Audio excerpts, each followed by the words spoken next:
நம்மளுடைய WhatsApp community பார்த்தீங்கன்னாக்கா அதனுடைய லேட்டான ஒரு அட்வர்டைஸ்மெண்ட் மாதிரி ஒரு போஸ்டி ஒன்று யார் பாக்கியா.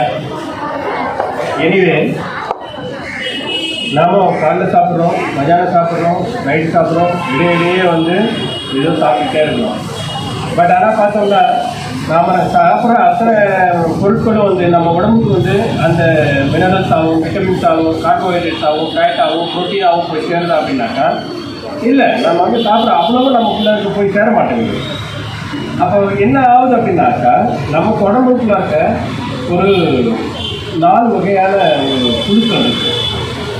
ஏன் குடல் புழு அப்படின்வாங்க, கேள்விப்பட்டீங்களா?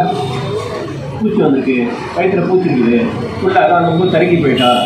ஏன் அவன் சாப்பிட்றதெல்லாம் அந்த புழு சாப்பிடுது, அவன் சாப்பிட்றதெல்லாம் அந்த புழு சாப்பிடுது. அப்போ அவனுக்கு எங்கே சத்து இருக்க போகுது? எல்லா சத்தும் அந்த புழுவுக்கு போய் சேர்ந்துடும். பிள்ளைலாம் ரொம்ப தரங்கி போயிடும், டயர்டாக இருக்கும், கான்சன்ட்ரேட் பண்ண முடியாது, வளர்ச்சி இருக்காது, அடிக்கடி சோர்வு அடைஞ்சிடுவாங்க அந்த பிள்ளைங்க. அப்போ அதனால் என்ன செய்யுது அப்படின்னாக்கா நம்மளுடைய அரசாங்கம் இன்னைய நாள் வருஷத்தில் 2 நாள் பிப்ரவரி 10 அண்ட் ஆகஸ்ட் 10 இந்த 2 நாளும் நேஷ்னல் டீவார்மிங் டே அப்படின்னு கொண்டாடுறதில்ல, அதை கடைபிடிக்கிறாங்க. ஏன்னா இருக்கிற பிள்ளைங்களுக்குலாம் ஒரு ரெகுலராக நம்ம அதை கொடுத்தோம் அப்படின்னாக்கா அந்த வயிற்றில் இருக்கிற அந்த புழுவெல்லாம் போயிட்டு அவங்க சாப்பிட்ற சாப்பாடு அந்த சத்து எல்லாமே அவங்களுக்கு போய் சேர்ந்து நல்ல புஷ்டியாக ஆரோக்கியமாக நல்ல வளர்ச்சி அந்த பிள்ளைங்க மைண்ட் அண்ட் பாடி நல்லா வளரும் அப்படிங்கிற ஒரு அக்கறையினால் நம்மளுடைய பிரைம் மினிஸ்டர் அவங்க என்ன செய்கிறாங்க, இந்த 2 நாளும் ரொம்ப கவனமாக எல்லாருக்கும் போய் சேர்ற அளவுக்கு அதனுடைய ஒரு மிஷன் மாதிரி எடுத்து செய்கிறாங்க இல்லையா? அதனால் இன்னைக்கு கொடுக்குற அந்த மாத்திரை நீங்கள் மதியானம் சாப்பிட்ட பிறகு நீங்கள் போட போகிறீங்க, உடனே போட்டுடணும். சாப்பிட்ட உடனே ஒரு 10 மினிட்ஸ்லேயே நீங்கள் அந்த மாத்திரையை போட்டுடணும். அப்படி போட்டிங்கனாக்கா உங்களுக்கு நாளைக்கு மறுநாள் 2 நாள்லேயே அந்த கொஞ்சம் கொஞ்சமாக அந்த புழுக்கள் வெளியே ஒரு பீசஸ்லேருந்து வெளியே போயிடும்.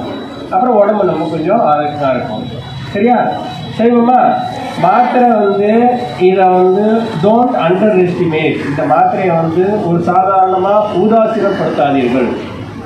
இது நம்மளுடைய உயிர் சம்பந்தமானது, உடலினுடைய வளர்ச்சி சம்பந்தமானது. ஆகையினால் இதை ரொம்ப முக்கியமாக பெரிய வரமாக நினச்சிக்கணும். அதை இல்லையா? இப்போ கடவுள்கிட்ட போயிட்டு நீ போய் மண்டி இட்டு கற்பூரம் ஏற்றி உட்காந்துட்டு எல்லாம் பாராயணம்லாம் படித்து நீ கேட்குற அந்த வரம் இருக்குல்ல, அதே மாதிரியான வரம் தான் இது. உங்களுக்கு இந்த மாத்திரை நீங்கள் கண்டிப்பாக போடணும். போட்டால் உங்கள் உடம்பு நல்லா இருக்கும். Don't miss it please. சரியா? எல்லாரும் போட்டிருக்கணும். அது we will take it to account and we will register it. அது எவ்வளோ சாப்பிட்ருக்காங்க அப்படிங்கிறத நாங்கள் ரெஜிஸ்டர் பண்ணி அனுப்பிச்சு செய்வோமா? Okay, thank you sir. And one more very important news. இன்னைக்கு பரீட்சா பே சர்ச்சா அப்படின்ற ஒரு இது நாங்கள் தெரியுமா, பிரைம் மினிஸ்டருடைய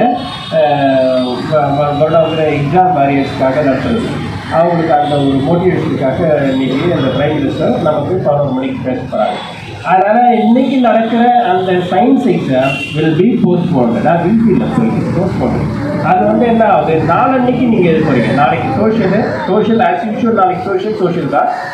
அதுக்கு மறுநாள் உங்களுடைய science exam will be conducted. புரியுதா? Okay, thank you.